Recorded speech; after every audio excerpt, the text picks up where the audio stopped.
Hey guys, so maybe I should have actually started the trauma bonding series with this little tidbit, but I was following the website verybellmind.com slash trauma bonding dash, slash trauma dash bonding dash 5207136.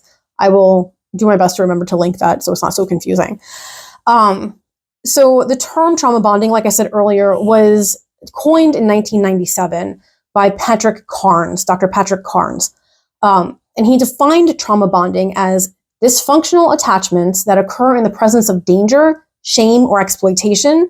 And he considered it one of 9 possible reactions to a traumatic situation. Now, he talked about how the way our brains handle trauma, the manners that we have to adapt when we need to survive. And he found that the 2 most important aspects of trauma were how people responded to its severity and how long it continued. And this concept is still held to this day. It has not been like debunked or anything like that. So these days, therapy will often focus on how victims can break those trauma bonds and not feel shame or guilt over how they reacted to a potentially life-threatening situation.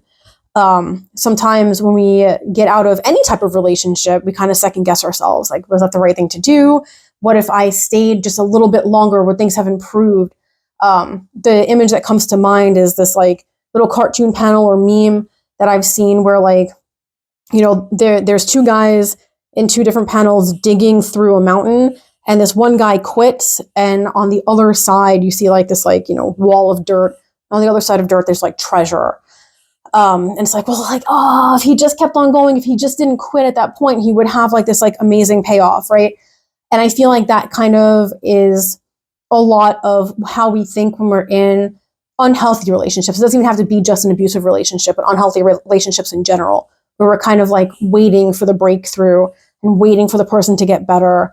And then like, we're just like, all right, I've reached my limit. I can't do this anymore.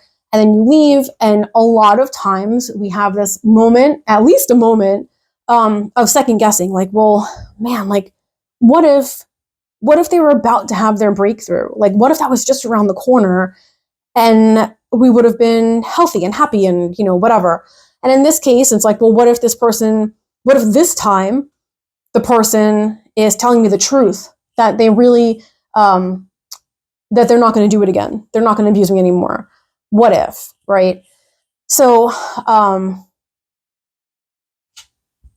addressing that, the shame and the guilt over like leaving is an important thing. So we'll talk a little bit more about that in the next one.